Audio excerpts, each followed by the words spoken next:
Comment interpréter adéquatement les résultats de rendement de parcelles d'essai? C'est ce que je veux vous expliquer dans cet épisode. Suivez-moi.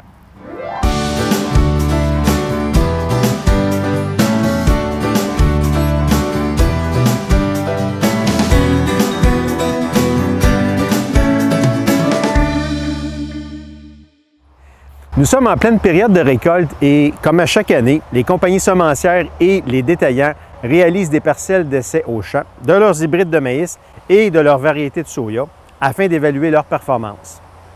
L'objectif est de fournir des résultats comparatifs qui permettront aux producteurs de choisir les hybrides et variétés les plus performantes pour leur ferme. Il y a cependant une question importante que chacun devrait se poser devant la présentation de toutes ces données. Comment interpréter adéquatement les résultats de rendement de parcelles d'essai? Il est d'abord important de réaliser que la performance, le rendement, est le résultat des effets combinés de la génétique et du milieu dans lequel l'hybride est testé. Il ne faut jamais oublier que les résultats des essais sont influencés par plusieurs variables. Il est évident que les rendements moyens peuvent changer à mesure que s'accumulent les données provenant de plusieurs sites. Un fait très important. Plus grand est le nombre de données de comparaison, meilleure sera l'information sur le véritable potentiel de l'hybride ou de la variété. En effet, les données tirées d'une parcelle d'essai fournissent une photo instantanée de la performance sans vraiment donner un portrait complet du potentiel d'un hybride. Les conditions météo, les infestations d'insectes ou l'état de fertilité du champ sont, entre autres, des variables qui influencent la performance d'un hybride d'un site à l'autre. Il est donc important de consulter l'évaluation d'un hybride ou d'une variété sur plusieurs sites et plusieurs années pour juger de sa performance. Pour aider à réduire au maximum les différences liées au milieu, je suggère de considérer les données de rendement d'au moins 2 ans et sur un minimum de 30 sites. Quand on compare deux hybrides, les données de rendement pour chacun seront représentées par une courbe en forme de cloche autour de la moyenne. Comme on le voit ici, nous avons les moyennes de deux hybrides différents, mais on constate qu'il y a un certain chevauchement des données de rendement individuelles pour chacun de ces hybrides.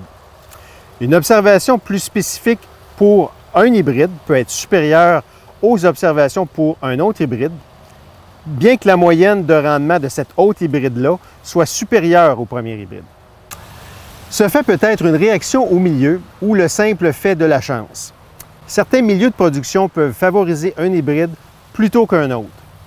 Les facteurs environnementaux tels qu'un excès d'humidité, la sécheresse ou les maladies peuvent favoriser un hybride alors que dans un autre milieu, c'est le contraire qui peut se passer. En raison de la variabilité inhérente des observations, les premières données rapportées ne fournissent pas une idée juste de la performance moyenne d'un hybride. Ce graphique montre le lien entre le pourcentage de données recueillies et le rang du rendement parmi les hybrides testés dans une parcelle d'essai. On constate qu'à la gauche du graphique, en début de la saison, les données sont peu nombreuses et que la corrélation est faible. Mais plus la saison avance, plus le nombre de données de rendement augmente et, en conséquence, plus la corrélation augmente.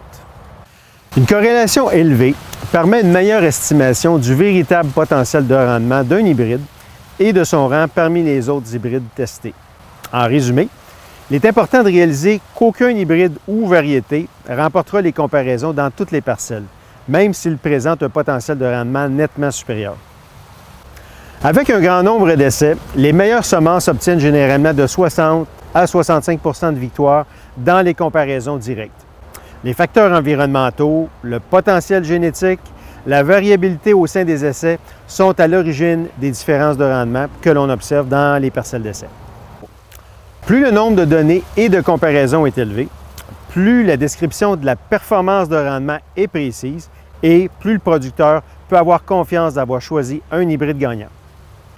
Si dans vos conditions, plusieurs produits arrivent à égalité, il est important de s'informer et de poser des questions comme quelle est la tenue des hybrides de fin de saison? Comment le produit performe-t-il selon le type de sol? Comment se comporte-t-il en situation de sécheresse? Et sur ce, visez plus haut.